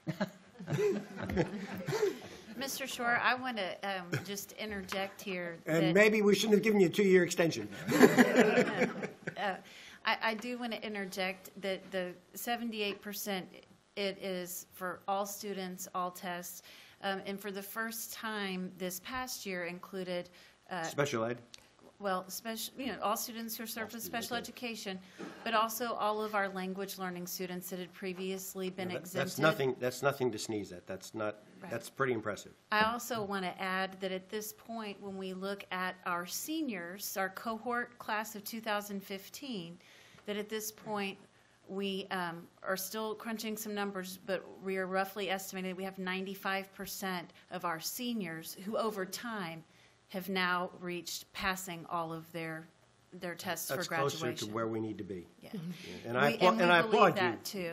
So we know that learning takes time, and so some of our students need additional support to get to that mark. But when we look at our senior cohort class right now, we're sitting at 95% with some additional test administration prior to graduation. So. Thank you for that information. But still remind me when we set it up.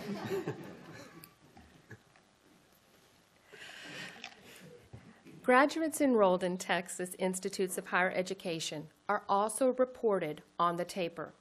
The information presented here is from our students who graduated as the class of 2012.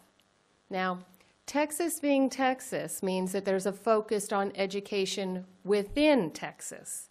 So as a result, those students identified by the Texas Coordinating Board as not trackable or not found could very well be attending colleges and universities outside of the state. System safeguards are determined from performance and participation rates in Index 1. They have no impact on our rating, but are based on student achievement results in each subject area for all ethnicity groups and students served in special programs. At the district level, we have one area of growth identified: social studies reported in Index 1 for our English language learners. This particular safeguard, it also needs to be addressed at the regional and state level. Recall that the target score for Index 1 is 55% for each subject area and student group, and we're very close to meeting that goal in this area. Due to the changes made by the state, this year we have only one index that provides a glimpse of change in student performance over time. Index 1 is not indicative of change across the whole system, but it does give us information that illustrates improvement. Again, the challenge for next year will be a recalculation of how each index score is going to be reported in 2015. Therefore, while not a constant, we will continue to use student achievement to monitor our progress. Looking now to student performance on the most recent administration of state testing, the results shown here will directly impact our Index 1 scores for student achievement in this year's 2015 State Accountability Report. Our retesters made remarkable gains on the standard version of the STAR end-of-course test taken in December. With each retest administration, more students are meeting the state's testing requirement prior to graduation. Historically, we have recaptured nearly a quarter to a half of students needing to retest. But last month, even more students were successful across all subject areas. Even though a majority of the students who were assessed in December were retesters, There were also first-time test takers and students taking the STAR-L test, which provides linguistic accommodations for our English language students. In a comparison of student performance from last year to this year, collectively, our students, first-time test takers as well as those retesting, show improvement in all tested subject areas with 1 semester of intervention. We believe that this can be attributed to additional support at the district and campus levels, specifically in the area of English. The results from December's end-of-course test were released to the districts last week. They have not been released to the public yet, and as a result, state and regional comparisons are not currently available. This concludes my report, and now I'd like to turn the meeting over to Georgianne Warnock. Thank you, Ms. Parker. We would be happy to answer any questions from the board. Board members, questions?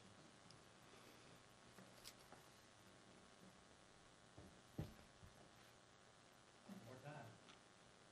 Hearing none, seeing none. Thank you very much for the presentation on accountability.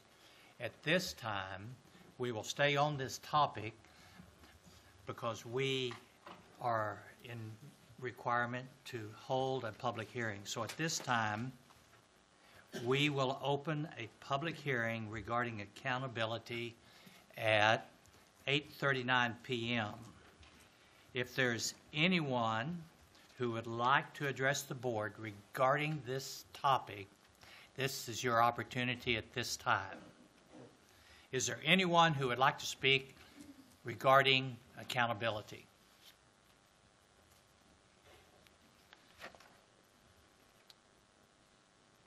Hearing none, seeing none, this open public meeting is closed at 8:40 p.m. and we will continue with our agenda.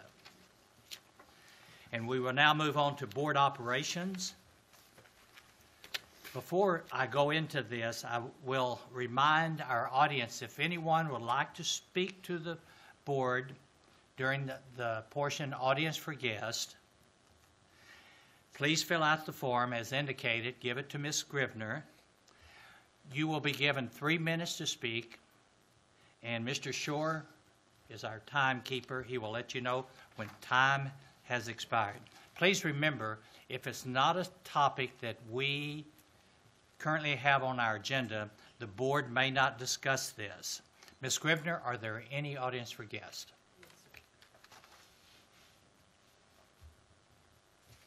Thank you. I want to see. I have 2. Dr. Rivera, if you would, please come to the stand over there, and please state your name, where you live, and then please start your presentation. All right, thank you. I'm Dr. Richard Rivera. I'm a pediatrician. I'm also the medical consultant for the Carrollton-Farmers School District. I've been this for about 20 years, and this is, I guess, my first time I need to come here. Cameron Espinoza was a middle school athlete in Corpus Christi, Texas, who during a halftime break took a break on the football field and was stung by fire ants. Unknown to him, his family, or anyone, he had an allergic reaction. He went to anaphylaxis, and he died the next day.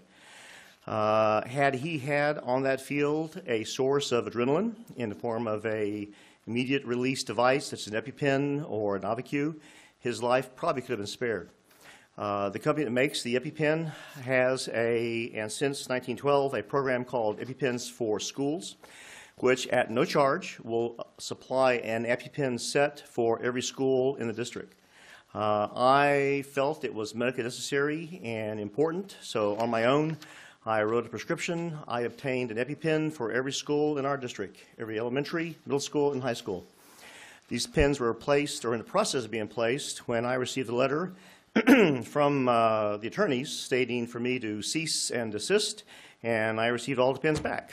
I have about a little over $7,000 worth of medicine in my office right now. It seems I did not come before you, and so I apologize for that.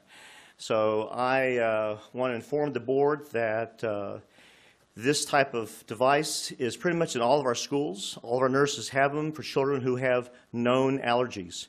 This would be a stock supply of EpiPens for children who have unknown allergies. These pens are readily, the information and the use of them, our nurses use them, our coaches use them, our ATs have knowledge of these. For those children who have known allergies to food or insect bites or stings. I am asking the board to reconsider their decision of last year and allow me to replace these EpiPens back in the schools, back in the nurse's office, back in the athletic trainer's ability to have them available to our students if and when they have an allergic or an anaphylactic reaction. And that kind of process, seconds count, not minutes, but seconds.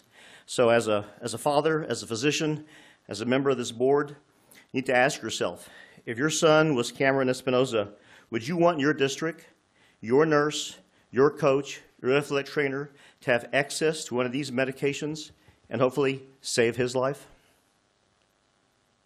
Thank you. Thank you, Dr. Rivera. Dr. Burns, if I may, have you get with Dr. Rivera regarding this? Yeah, absolutely. Obviously, none of the agenda, the board can't comment on. I will. Certainly, since it's has some legal ramifications, we will need to give it to our council, and they advise us, so we will bring that back up and see what direction I they would can be give more us. than happy to come back and answer any questions or so and speak with anyone who I need to. In the past, if I still have time, they would give a set of these to every school after they were expired, and do expire kind of quickly. You could purchase them at half the price of the regular price. As of November of last year, they will now supply a completely free set yearly, calendar year. So we can get another set. These expire in May of this year. I can get a whole nother set for next year and every year thereafter at no charge. I had y'all a packet of some information. Right now, all the states except for 3 have laws that allow school districts to have stock supplies. 3 states do not: Delaware, Iowa, Texas. There is currently a legislation going before the state, referred to as the Cameron Espinoza Act, to try to impose or to allow districts to have a stock supply of these medications. Yeah. And Dr. Rivera, we want to thank you for all of your help for us for the last 20 years. So we appreciate you so much for what you have done for our district and our students. So thank you. Thank you. The next person for the consent agenda is Henry Billingsley. Mr. Billingsley, you might want to wait because I believe you want to talk on a topic regarding agenda item 4E. And I will ask you to come up and speak when we get to that in just a couple of minutes. With that, we'll move on to agenda item 4B, is our consent agenda. Our consent agenda is a mechanism whereby the board can take action in a single vote on a number of items of a routine nature that come before the board. Prior to any action, though, taken on this consent agenda, the board members have had an opportunity to request that items may be withdrawn for individual clarification or discussion. And at this time, board members, are there any items on the consent agenda you would like to pull? Hearing none. Administration. Mr. Good, administration would like to suggest we pull item number 7 and item 8, just to add a little information for the general public about those items. Very good. With that, board members, do I have a motion to approve the consent agenda with the removal of agenda item 4B7 and 4B8? Mr. Shore. Mr. Good, I move that we approve the consent agenda with the exceptions of items 4B7 and 4B8. Do I have a second? Second. Mr. Shackman. All those in favor, please signify by raising your hand. That is unanimous. Thank you very much. Agenda item 4B7. Mr. Hyde, back to you. Mr. Good, Mr. Board, this item relates to the refunding of certain district bonds, essentially refinancing some debt. I've asked Mr. Tillman, our Chief Financial Officer, to give you a brief explanation. The district currently has the opportunity to reduce our future debt service payments by refunding our 2006 series outstanding bonds. We are requesting that we authorize the parameter bond order, which actually establishes pricing officers for the district that can act on behalf of the district in the event that all the parameters are met within the bond order. The board has directed and utilized this process in the past. In fact, since 2010, there has been 4 refundings handled in this manner that resulted in a savings in future debt service payment reductions of $17.3 million over the life of those bonds. This refunding, using the current market rates for bonds, would save approximately $3.3 million over the next 16 years through the refunding. This would be a little over $212,000 a year less the district would be required to pay out in debt service payments. And if I could add, our taxpayers would pay out less in debt service payments. Very good. Board members, any questions? Do I have a motion to approve? Mr. Shore. Move that we approve consent agenda item 47. Do I have a second? If I may. Ms. Klein. We have some specific language. There is some verbiage specific to that with your, go for it. Oh, okay. Okay, because of legalities here, our attorneys have given us the pieces. The attorney who jumped, no. Mr. Shore, Mr. Good, I move to adopt the order authorizing issuance of Carrollton-Farmers Branch Independent School District Unlimited Tax Refunding Bonds, Series 2015, establishing parameters for the sale and issuance of such bonds and delegating certain matters to authorized officials of the district. Very good. I have a I motion. said that. Do I have a second? Just like that. Ms. Klein. I have a motion and a second. All those in favor, please say. That is unanimous. Thank you very much. Mr. Hyde, agenda item 4B8. Yes, sir, Mr. Good. Item number 8 is a somewhat related item. This is the initializing a contract with Stantec Architects to do the design work for a expansion and remodel of portions of Carrollton Elementary School. Related in that these bonds that we're refunding, the debt that's been issued goes to finance this project. I wanted to point out to the board and to the community, these are bonds that were authorized way back in 2003. The district has been very judicious and actually waited on the market and waited on conditions to be appropriate. So we haven't gone more rapidly than the market would allow. And we believe we've gotten some very good value out of those bonds that the community authorized back in 2003, and we're continuing to get value out of that. And just across the street, some of the older portions of that building will be improved. So we recommend to this board that we authorize us to engage Stantec Architects to begin this project. Okay. Board members, any questions? Yeah. Mr. Shore. Is there any magic language to approve this? No, sir. Do I have a motion? Mr. Shore. Move that we approve consent agenda item 4B8. And Mr. Matthews made second, I believe. All those in favor, please signify by raising your hand. That is unanimous. Thank you very much. Agenda item 4C, consider approval of the district's comprehensive annual financial report for the period ending August 31st, 2014. Dr. Burns? Yes, I believe, Mr. Hart, you have a few comments to make before you turn it over to the... Yes, sir. Make that recommendation. Briefly, this concludes our 2014 fiscal year. You know, our year ends in August 31st of last year. Our school year is over the prior year. All the things were finished. We closed our books, and through the last few months, we've been going through the audit process and the closing. Tonight, we bring to you the comprehensive annual financial report representing the results of financial operations for that 2014 year. That's the book. There's a hard copy provided to the board. There's an electronic copy available to the board and community and anybody who'd like to see it on our website. The primary points to make related to this report is that it was a good report. The magic language, as Mr. Shore likes to use, is it received an unmodified opinion.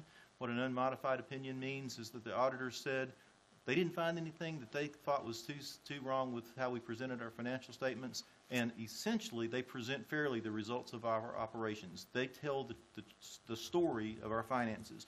And the story of our finances, in a nutshell, is that in 2014, this district spent $3.9 million more than it brought in. Not a big surprise. In fact, we're quite proud of that $3.9 million deficit because we expected it to be significantly higher than that. With what's happening with state finance and the cost of operations, we expected our deficit in 2014 to be significantly higher than that. And the very good news is that the district, even with that $3.9 million deficit, is still in very sound, stable financial condition. We have over $78 million in our reserves. Allows the district some flexibility in future decision making.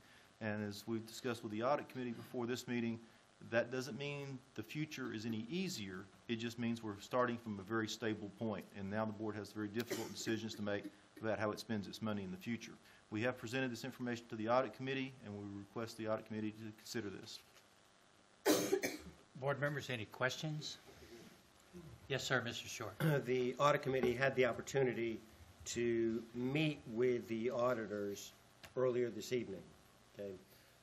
And Mr. Hyatt is a little bit too humble, okay?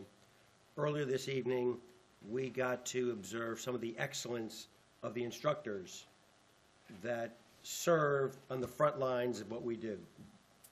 The auditors essentially said the same thing about our financial people.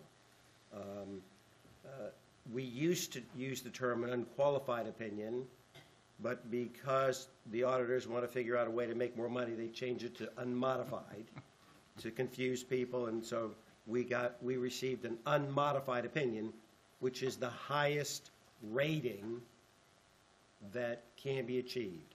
And the auditors had very, not surprisingly, very complimentary things to say about our financial people. At the conclusion of that meeting, the audit committee voted unanimously to recommend to this body that we accept the CAFR. Board members, I have, I believe, a motion from Mr. Shore coming from the committee to accept the CAFR. Oh, are there any questions? Being that there are no questions, that does not require a second. All those in favor, please signify by raising your hand. That is unanimous. Thank you very much. We will now move on to consent agenda item 4D. Consider all matters related to option exchange agreement pertaining to the parcels of property located within the Farmers Branch Tax Increment Finance Zone Number 1. Dr. Burns? Mr. Good, members of the board, as you recall, we had this on the agenda in December. We had some discussion, obviously, and then we have it back on the, as directed, back on the agenda for tonight. So I'll turn it over to Mr. Hyatt for any comments regarding this and kind of let you know the direction from this point on. Thank you, Dr. Burns. Mr. Good, members of the board, since this was on the agenda last board meeting, the board is marginally familiar with the issue, but in brief for the public, the district has an option contract on a parcel of land in Farmers Branch, Texas. It's actually in an area known as Mercer Crossing. That option contract was related to the initializing a tax increment finance zone several years ago. And it is an option contract that would allow the district the opportunity to buy that piece of land if and when the board or the district felt like that was a piece of property we wanted to buy. The board at that time wanted to have an emergency provision that would make sure that there was a piece of land that was available in that development using the TIF resources to buy it if and when they wanted to exercise that right. We've been approached by a corporation that wishes to request us to trade that option contract for a separate piece of land. Staff's recommendation to the board is that the board can do as it wishes. There is no, in my opinion, no negative impact to that trade. There is an indirect benefit to the district in that it allows the developer to go ahead and proceed with the project on the site that they're currently attempting to develop. The ultimate development of that, I believe, is somewhere in the ballpark of $40 million in that development, which would result in future tax revenues. However, this transaction between swapping the option contract itself has no financial gain related to it. I believe Mr. Billingsley's here to address that issue, and if you'd like to hear him point out, that is just essentially the elements of the request. Mr. Billingsley, if you'd like, please go over to the microphone and state who you are, who you represent, and then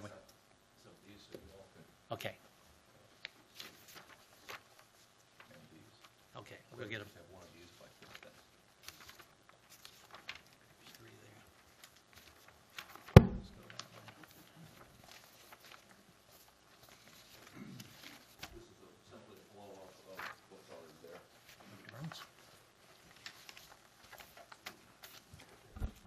My name is Henry Billingsley. I'm with Billingsley Company. We're a real estate development company that builds, manages, and owns suburban office buildings, apartments, and warehouses, and some retail around Dallas. About 2 years ago, we bought 245 acres in Mercer Crossing. We bought about 135 acres that is bordered by Stemmons on the east and LBJ on the south. Then you get to the railroad track. The other side of the railroad track is in Farmers Branch. Part of the land on the east is in Farmers Branch, parts in Dallas. On the west side of the north-south railroad track, which will show up on the drawing that you all have, we have 106 acres. On that, now this is all part of Mercer Crossing, which is about a 1,200-acre development that, in our opinion, has been ready for development for about 15 years. And nothing has happened. We bought the property 2 years ago. We have a building that will be completed in April of this year, 175,000 square foot, 3-story office building that Monotronics is going to be the tenant in.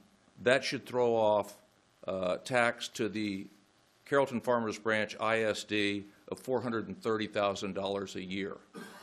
And that'll start this next year. The building will be completed. They'll move in. We've had the property 2 years. That building's done. Across the street from that, we are proposing to build 499 units of apartments. It's been approved by Farmers Branch. They're totally on board with it, the city. That should have a value of $59,880,000 and should generate $780,416 to the school district starting within 2 years, because it'll take 1.5 years to build it. But you'll start getting the money then. Right now, that property's in ag. It's generating nothing. The second phase of that project, which we would start as soon as the first phase was done, would be 380 units. That would be a value of $45 million and would generate to the school district $594,000 per year. So I think the real thing here is, right now you're getting nothing from ag. You can end up getting almost $1.5 million per year starting in 1 year or 1.5 years rather than waiting long term. So the development does have an immediate impact of significant dollars for the school district. Now, on the 2 handouts I handed you, one of them had what the valuations and what the tax generation would be. The other one shows the current property that you have an option to buy. Now, this was something done long before we came on the scene when the TIF was put in place by Gene Phillips' company.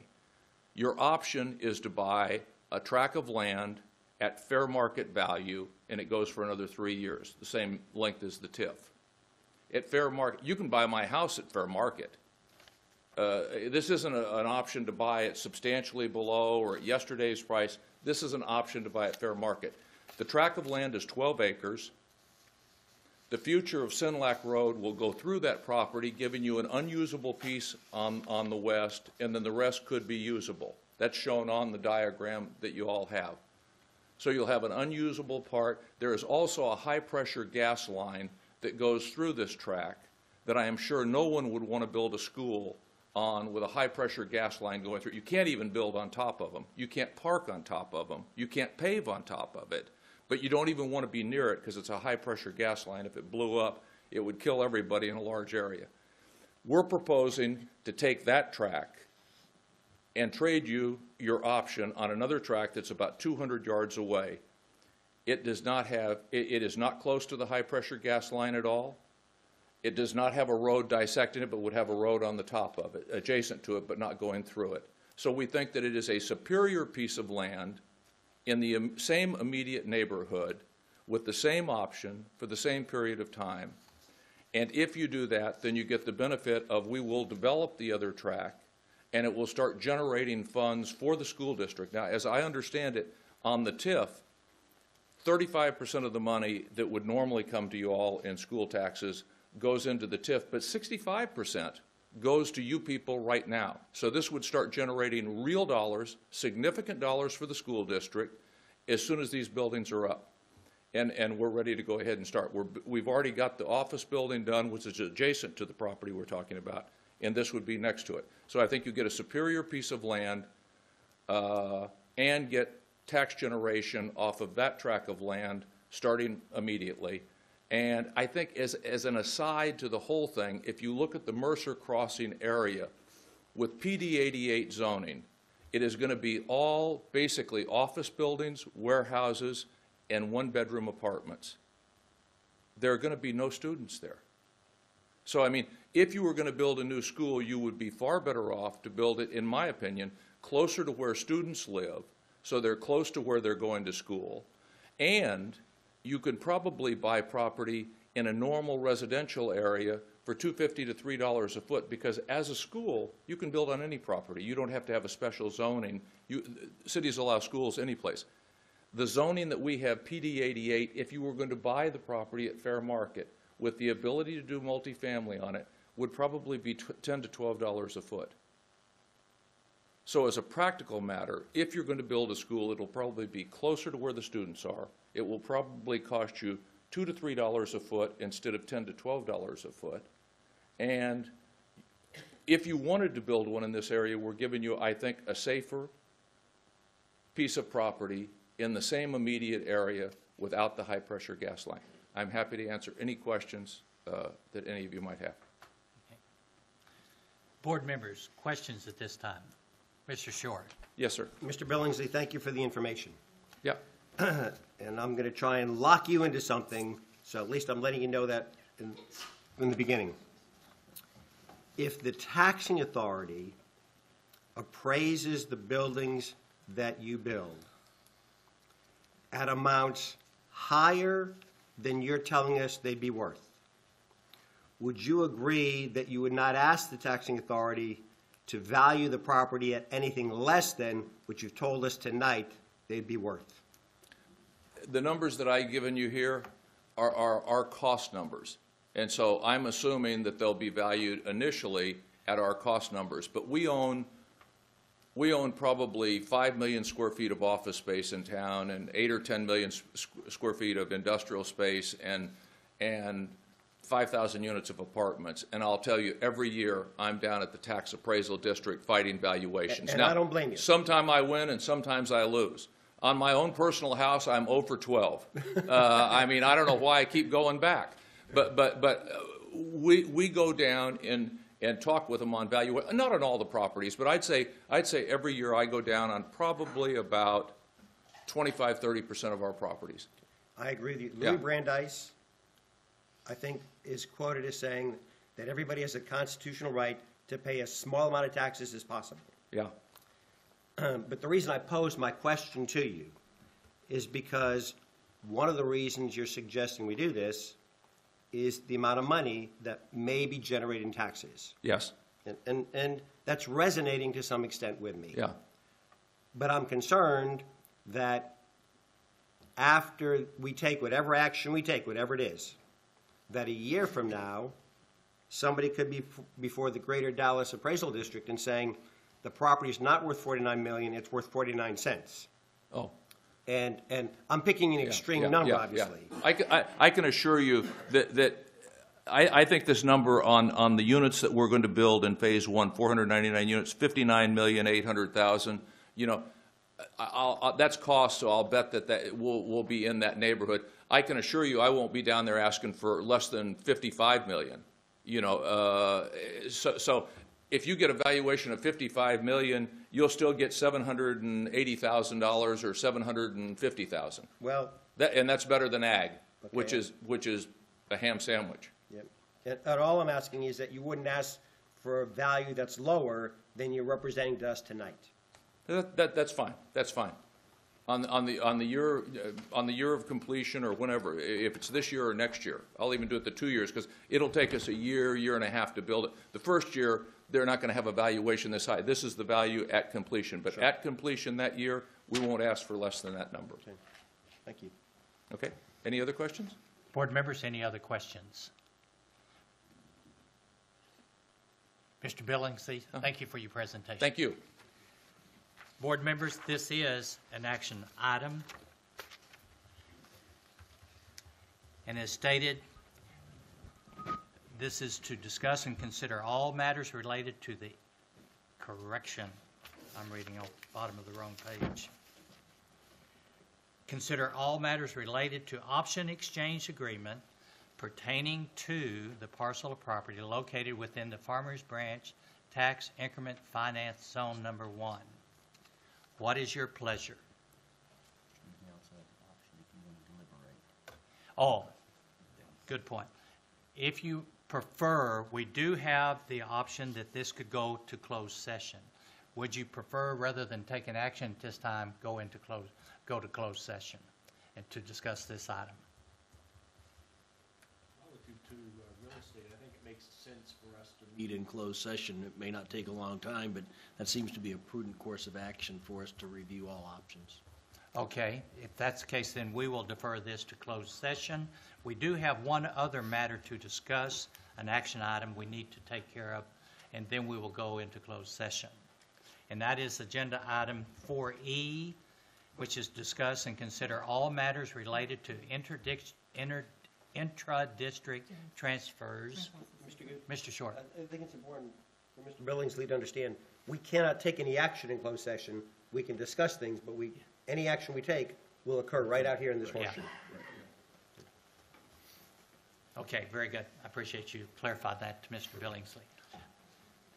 But at this time, we still have one agenda item that we need to address, and that's agenda item 4E, which is discuss and consider all matters related to intra-district transfers, policy FDB local. So we will go to that at this time. Dr. Burns. Thank you, Mr. Good. Members of the board, as you recall, this item was also on the agenda in December.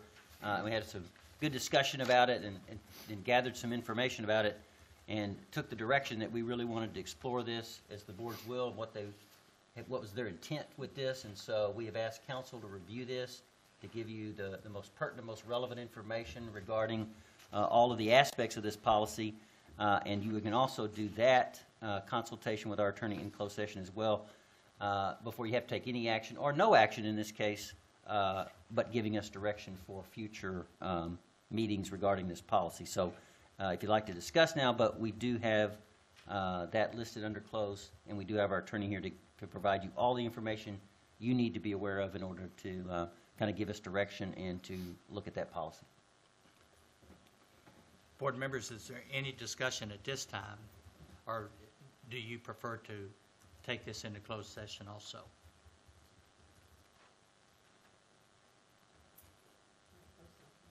Okay. Well, this is going to surprise people when I just said.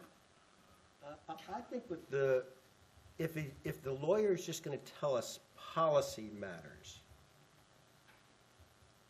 I think it may be beneficial for the public to hear that as well. We're not going to be discussing any particular students. We're not going to be discussing what we can discuss what action we want to take in closed session, can't we? We can't act in closed session, right, but we can discuss it in closed session.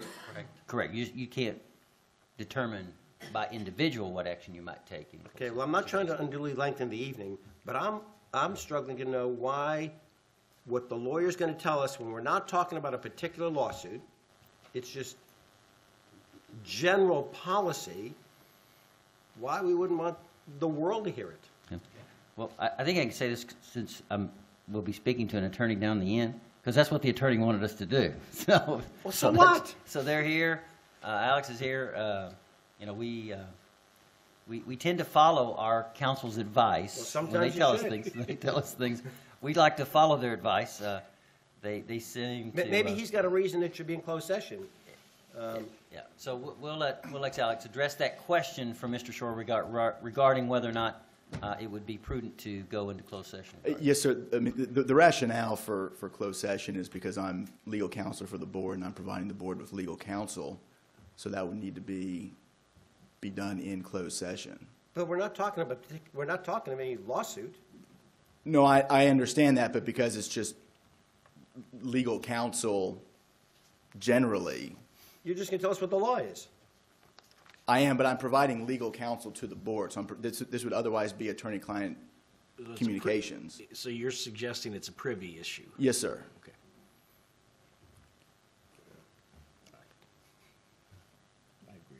Okay.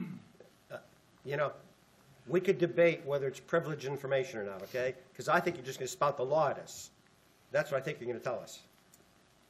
Well, yes, yes, sir. That is why I'm the purpose of me being here is to provide the board with legal counsel. It has been requested of me.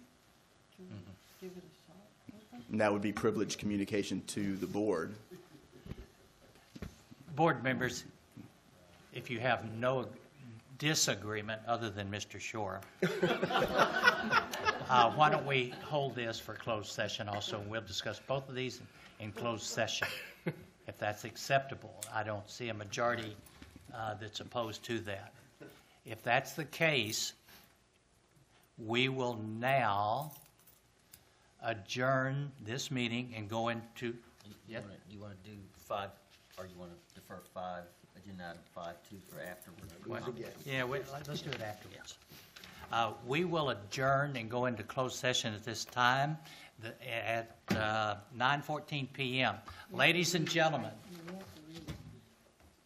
Oh, good point. I'm sorry. Let's make this according to the law. Agenda item 6. Closed meeting as authorized under Texas Government Code, including but not limited to Section 551.071, consultation with attorney. 551.072, real property. Let me see. 551.074, personnel matter. 551.076, security devices. 551.082, school children, district employees, disciplinary matter or complaint. 551.0821, personally identifiable student information. And 551.084, investigation. Which one? Oh, item A, pursuant to Texas Government Code Section 551.071, consultation with attorney regarding all matters relating to board policy, FDB local, and B, pursuant to Texas Government Code Section 551.072, deliberation regarding open exchange agreement, option exchange agreement pertaining to parcels of property located within the Farmers Branch Tax Increment Finance Zone Number 1. C, pursuant to Texas Government Code Section 551.072, deliberation regarding real property. I think we have covered it. Mr. Short. This may gum up the works, but I think the matter of the real estate will take less time than hearing regarding the policy. And I would recommend and or move that we go into closed session regarding the matter of the real estate. Okay. Come back and take whatever action we take on that, and then go back in closed session regarding the intra-district transfer issue. Okay. Board members, if that's acceptable, I'm looking to see if there's anyone opposed. If that's acceptable, what we will do at this time at 9:16 p.m., we will adjourn to go into closed session, and we will specifically address real estate. And then we will come back, vote on that, and then we'll go back into closed session to discuss policy at 9:17. Ladies and gentlemen, please stay here. This meeting is reconvened in open session at 9:36 p.m. Board members, Was there anything discussed during closed session that requires board action at this time regarding agenda item 4D? Mr. Short. Good. I believe that there is, but I first want to make certain of something. It's my understanding that any legal fees the district incurs with matters pertaining to the TIF, that money in the TIF can be used to pay those legal fees. That is correct. Yes, sir. So that whatever legal fees we've incurred don't come out of the general fund. That's correct. Okay. All right, well, Mr. Good, I'm prepared to make a motion. Yes, sir.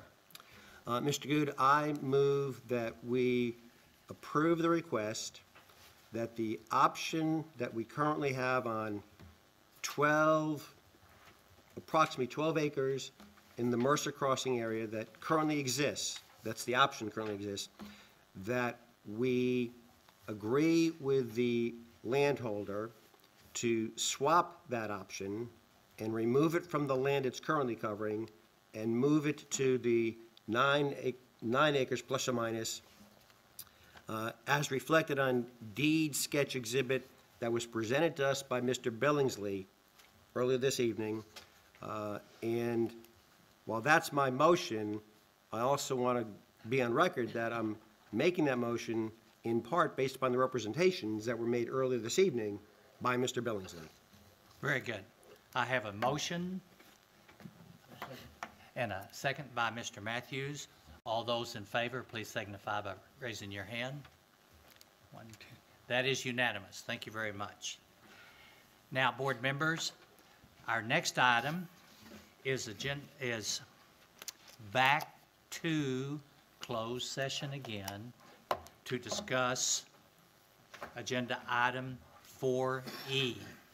I have already previously read all of the verbiage regarding closed session, so at this time, we are asking those that are here in the audience to please leave at this time, and we will let you know when we are ready to come back into open session. And we are going into closed session at 9:38 p.m. Let's see, I guess I need... Board members, we have reconvened in open session at 10:46 p.m. Was there anything in closed session that we need to take action on? Hearing none, seeing none, we'll move on to agenda. Are we going to at least put into the minutes that we were asking the administration to come back to us with recommended text language? Well, we can, but that was covered in closed session. Yeah, but We already gave them that direction. I know, but doesn't that need to go into the minutes? It's really your pleasure. 6 to 8, if Yeah. not, Yeah. that's fine. Yeah, Yeah. if you'd like for it to be reflected. Yeah, if you want to just public, I mean, we can, but since we've already given them their marching orders. Perfect. We will go back to agenda item 5, comments from board members. Board members, has there been anything in our meeting that you would like to make comments regarding? Hearing none, seeing none, by my determination, we have reached the end of our agenda, and we are adjourned at 10:47 p.m. Thank you very much.